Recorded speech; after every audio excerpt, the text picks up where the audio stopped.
Next question है। Next question क्या कह रहा है the shadow of a tower standing on a level ground is found to be 40 metre longer when the sun's altitude is 30 degree. कह रहा है कि एक टावर है जो कि ग्राउंड पे खड़ा है, ठीक। अब क्या कह रहा है standing on a level ground is found to be 40 metre longer, ठीक है, when the sun's altitude is 30 degree, ठीक। Then what it is when it is 60 degree, find the height of the tower. कह रहा है एक tower है, ठीक, एक सन है, सन का अल्टीट्यूड जो पड़ रहा है वो पहले कितना पड़ रहा है, वो पड़ रहा है, इसको ध्यान से समझिए, ये 30 डिग्री एंगल हुआ, ठीक है। अब टावर का शैडो है, ये टावर का शैडो है, शैडो कितना डिग्री का एंगल बना रहा है, 30 डिग्री का एंगल, ठीक। अब कह रहा है कि 40 मीटर लॉन्गर है, जब 30 डिग्री है, ठीक है, किससे लॉन्गर है, जब जब sun's altitude is 30 degree, then when it is 60, जब ये सन का अल्टीट्यूड मतलब पहले सूरज क्या रहता है, थोड़ा ऊंचाई पे रहता है, ठीक है, तो टावर का जो छाया है मीन्स शैडो है वो 30 डिग्री का एंगल बना रहा है, ठीक है। थोड़ा और पास आता है तो ये 60 डिग्री का अल्टीट्यूड होता है सन का, ठीक है। जब 60 डिग्री का होता है तो टावर का जो शैडो है वो 40 मीटर बड़ा हो जाता है। मान लो कि पहले 60 डिग्री पे एक्स होता है, ठीक, 60 डिग्री पे एक्स है तो 30 डिग्री पे क्या हो जाएगा 40 प्लस एक्स, इसका मतलब पूरा जो शैडो का डिस्टेंस है वो 40 प्लस एक्स है, ठीक। मान लीजिए ये ए है, ये बी है, ये सी है और ये डी है, ठीक है। ध्यान से समझिए, कह रहा है the shadow of a tower standing on a level ground is found to be 40 metre longer. पूरा सेंटेंस यहाँ पे जाके ख़त्म होता है, longer when the sun's altitude is 30 degree then when it is 60 degree. यहाँ पर जाकर आपका एक सेंटेंस कंप्लीट होता है। तो यहाँ पे ध्यान देने वाली बात है कि जब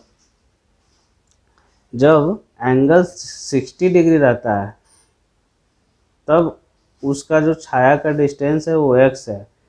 अब कह रहा है जब 30 डिग्री होता है तो 40 मीटर लॉन्गर हो जाता है, तो 40 मीटर यहाँ से 40 मीटर बड़ा हो जाता है। तो ये पूरा डिस्टेंस जो हुआ AC वो कितना हुआ 40 प्लस एक्स हुआ, ठीक है। मीन्स टावर का टोटल शैडो कितना हुआ 40 प्लस एक्स मीटर, ठीक है।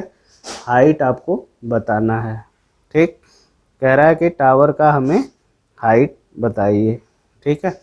अब देखिए इन ट्रायंगल ADC में देखिए tan 60 डिग्री अगर हम लेते हैं तो क्या हो जाएगा AC अपॉन CD। tan 60 की वैल्यू हो जाएगी √3, AC हमें नहीं पता है, H मान लेते हैं, इसको H मान लीजिए, H अपॉन CD कितना है x, तो H इज इक्वल टू कितना आ जाएगा √3x। इसको इक्वेशन 1 एज्यूम कर लीजिए, ठीक है। अब इन ट्रायंगल AD, इसको B मान लीजिए, ठीक है, ABC में क्या हो जाएगा, ABC में देख लीजिए tan 30 डिग्री इजकल टू क्या हो जाएगा AC अपॉन BC। tan 30 की वैल्यू 1/√3, AC कितना है H है, BC कितना है, BC को हम लिख रहे हैं 40 प्लस एक्स। इतना क्लियर है।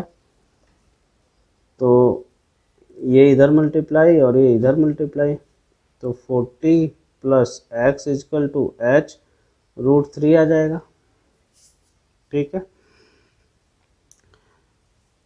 h√3 आ जाएगा।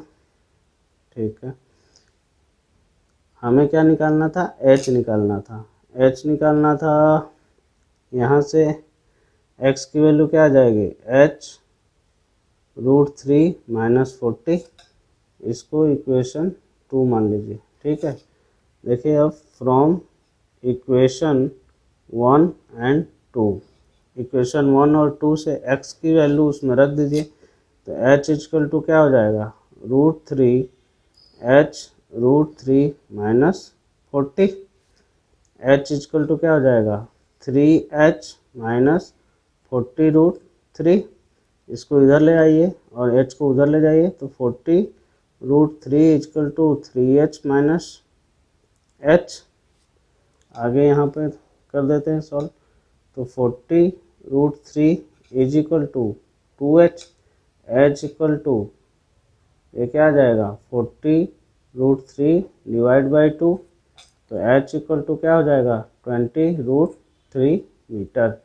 इसका मतलब क्या होगा कि जो टावर का हाइट है, टावर का हाइट कितना हुआ, 20√3 मीटर। हाइट पता चल गया तो x की भी वैल्यू पता चल जाएगी। अगर आप h की वैल्यू यहाँ पे रख देते हैं तो x की वैल्यू भी x की वैल्यू भी फाइंड हो जाएगा। लेकिन इसमें हमको सिर्फ पूछा क्या है, find the height of the tower, सिर्फ हाइट पूछा है, तो हाइट यहाँ पे निकल कर आ गया कितना, 20√3 मीटर। ठीक है, आइए अब नेक्स्ट क्वेश्चन की तरफ चलते हैं। नेक्स्ट क्वेश्चन क्या कह रहा है, ध्यान से पढ़ना है। कह रहा है the angles of depression of the top and the bottom of an 8 metre tall building. ठीक है, ठीक है, मान लो कि एक बिल्डिंग है 8 मीटर का, इसकी जो हाइट है वो कितना है, 8 मीटर है। ठीक है, कह रहा है the angle of depression of the top and the bottom of an 8 metre tall building from the top of a multi storey building. इसके ऊपर भी एक और बिल्डिंग बना हुआ है, यहाँ से देख रहा है। ठीक है, अब यहाँ से एंगल ऑफ डिप्रेशन देख रहा है। ठीक, एंगल ऑफ डिप्रेशन कब बनेगा, जब एक horizontal line means top of story multi storey building से वो नीचे देख रहा है, नीचे जब देखेगा इस आई से हम एक लाइन ड्रॉ करेंगे, इसके बीच में जो एंगल बनेगा वो होगा क्या, एंगल ऑफ डिप्रेशन। ठीक है, कह रहा है storey line building are 30 and 45 degree. कह रहा है कि पहले डिप्रेशन ऑफ टॉप पे कितना 30 डिग्री बन रहा है, फिर कह रहा है इसके बॉटम का एंगल ऑफ डिप्रेशन कितना दिया है, बॉटम का एंगल ऑफ डिप्रेशन दिया है 45 डिग्री। ठीक है, इतना क्लियर है। ठीक है, अब देखिए ये स्टोरी लाइन, ये जो बिल्डिंग है वो 8 मीटर है, ये और ये लाइन इसके पैरेलल है। जब दो पैरेलल लाइन को एक क्रॉस लाइन कट करती है, ठीक है, एक, तो ये angle is equal to A angle होता है। तो ये अगर 30 डिग्री है तो ये एंगल कितना होगा, 30 डिग्री होगा। ठीक, ये 40 डिग्री है तो ये एंगल कितना होगा, 45 डिग्री है तो ये भी क्या होगा, 45 डिग्री होगा। इसको ए मान लेते हैं, इसको बी, इसको सी, इसको डी, इसको ई मान लेते हैं। ठीक है,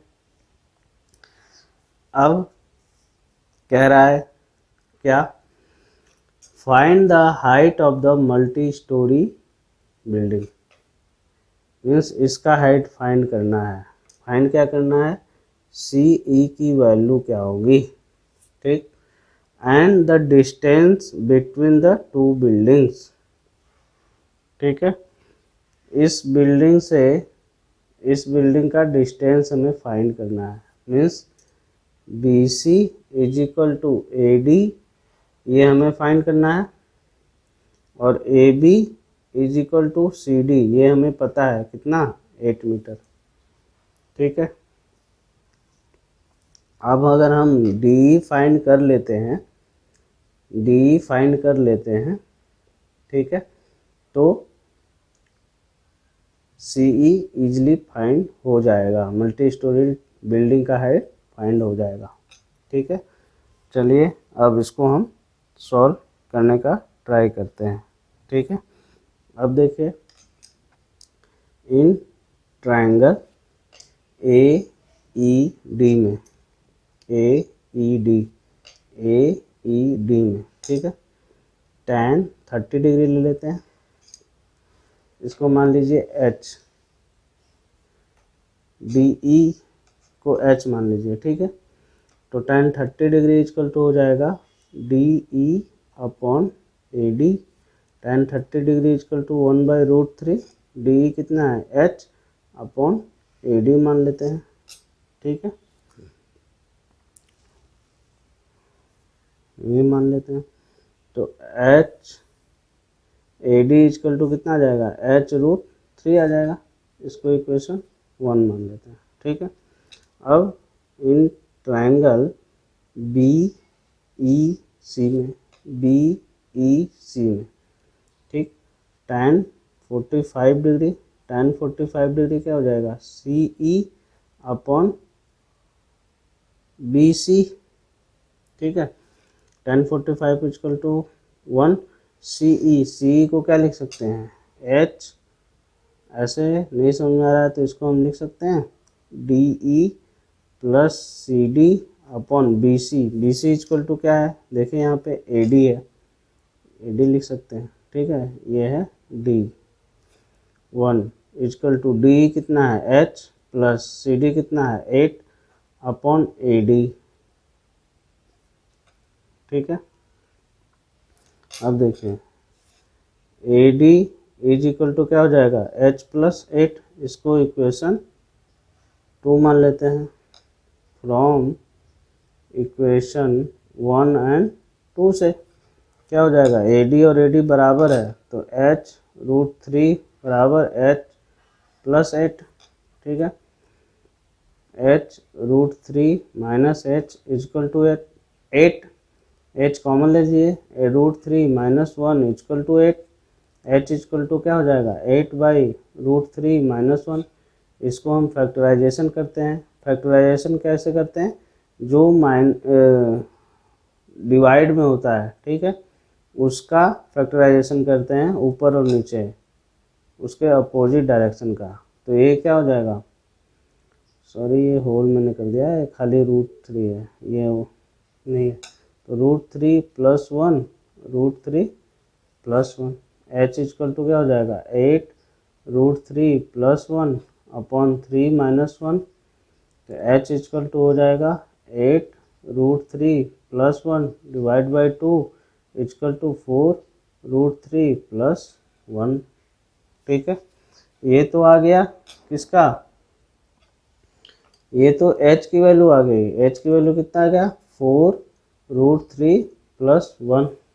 ठीक है, अब टोटल हमें डिस्टेंस फाइंड करना था, यहाँ पे पेज भर गया है, यहीं पे हम समझा देते हैं। सी ई हमें फाइंड करना था, सी क्या हो जाएगा, D E plus C D, D हमें निकल कर आ गया 4√3 plus 1 plus 8।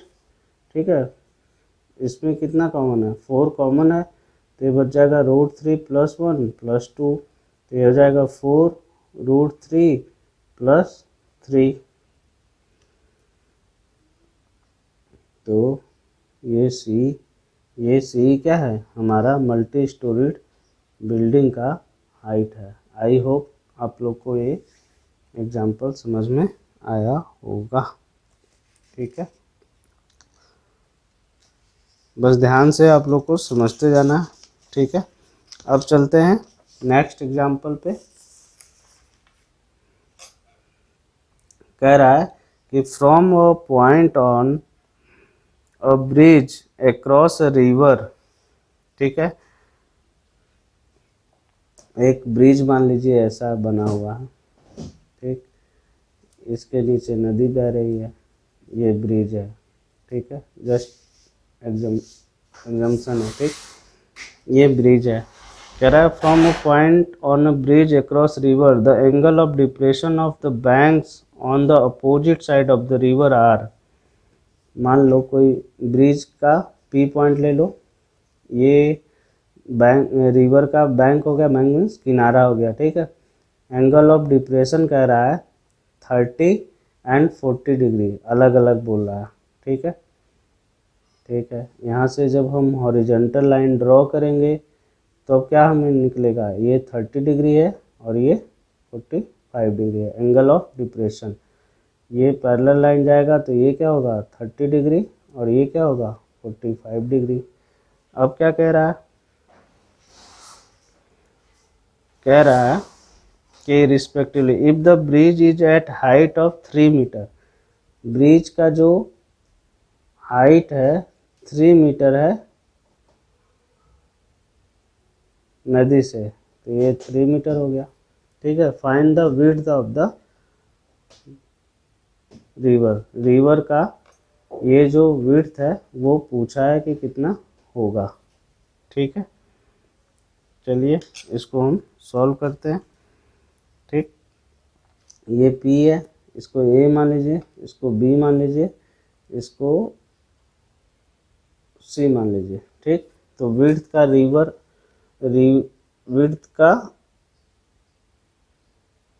Width of the river, ठीक है, रिवर का विड्थ क्या हो जाएगा, विड्थ ऑफ रिवर क्या हो जाएगा, ये हो जाएगा टोटल AB।